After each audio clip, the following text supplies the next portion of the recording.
Allah ina muku bayani ga wallahi maluma uslubi Allah ya kama ku kun san sai ce Allah ya kama ku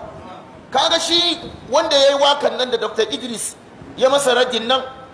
kaga ina tare Dr. Idris ya mai raddi full da magana kare ko sun ji dadi har an bashi yabo ma an bashi lamban yabo yanzu aka an yabe shi wanda yayi shirkan nan an bashi yabo ke shi wa mawakin na wai nuhu ko wane ne Jamilu kaga shi kenan yanzu an bashi award kan yayi shirka ya shirka kan ya shirka fa an ba shawar to in masu gane wani Allah sa su gane in ba masu gane wani Allah kai ne sama Allah ka dirkace su